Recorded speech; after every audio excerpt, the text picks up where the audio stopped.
de dados trazidos por ela, porque também é uma informação de agora a pouco, é notícia agora. Primeiro encontro do presidente Lula com o presidente ucraniano, Volodymyr Zelensky. Aconteceu, você vê aí as imagens na tela, os dois, para você que está na rádio, se cumprimentam e também tem a primeira reunião durante o encontro das Nações Unidas, um encontro que acontece após meses de opiniões aí contraditórias dos dois, opiniões adversas sobre a guerra na Ucrânia, os líderes que estão nos Estados Unidos para a Assembleia Geral da ONU, Lula que mostrou a disposição de ter esse encontro, deu 2 opções de agenda para se reunir com o Zelensky, uma delas foi aceita no dia de hoje, e aí está o encontro, e Lula que propôs criar um grupo de países neutros para negociar um acordo de paz entre a Rússia e a Ucrânia. A sugestão dada nesta reunião.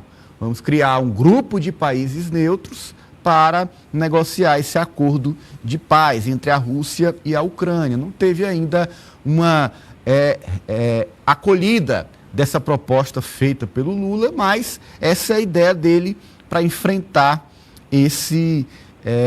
essa guerra a partir de um grupo de países neutros. A gente vê, Osmando, que o Zelensky terminou, a princípio, formando uma opinião sobre Lula, de que Lula ele não reconheceu Lula como um nome para negociar a paz com a Ucrânia, apontando proximidade de Lula com Vladimir Putin. E aí, com o decorrer do tempo, o próprio discurso de Lula foi modulado e se distanciando dessa polarização, buscando ali uma definição de um grupo neutro em busca deste acordo de paz, pelo menos um acordo de cessar-fogo entre os países dessa guerra insana que já se estende aí por mais de um ano. E, a partir desse encontro, qual é a expectativa? O que pode sair daí, Osmando?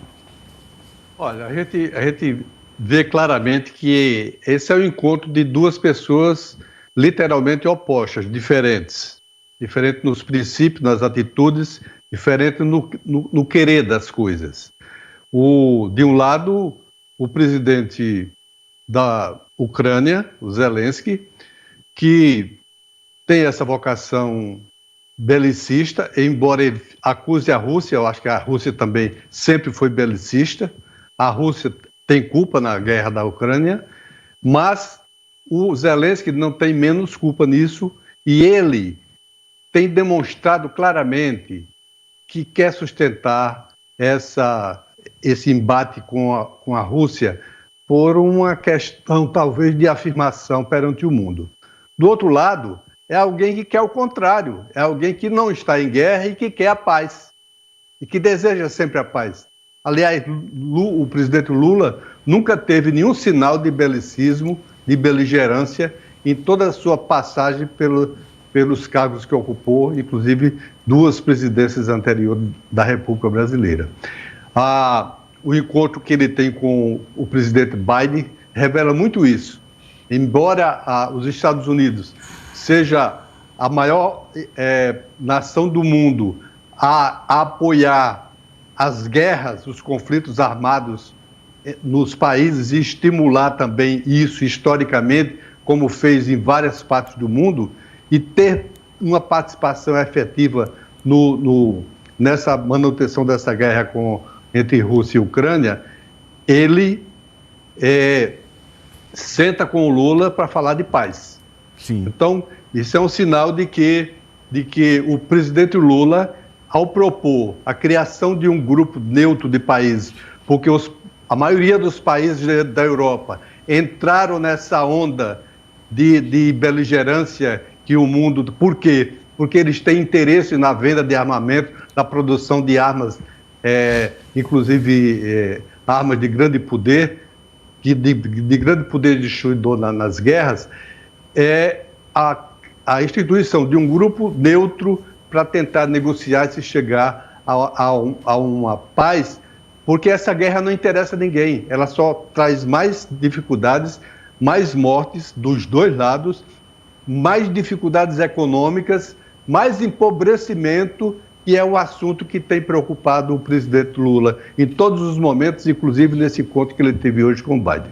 Olha, você vê aí, inclusive, nos caracteres, a reação de Lula após o encontro, uma boa conversa para a construção da paz, e Lula vai além. Manteremos sempre o diálogo aberto entre os nossos países, Brasil e Ucrânia. Portanto, quebra aquele gelo inicial e tem, enfim, um encontro entre os dois, e Lula mais uma vez se propõe, com a sua liderança reconhecida no mundo. Ficou ainda mais evidente no seu discurso de abertura na Assembleia Geral da ONU. O estar presente em um grupo de países neutros para buscar negociar. Agora precisa os dois querer, tanto Rússia quanto a Ucrânia, esse entendimento. A gente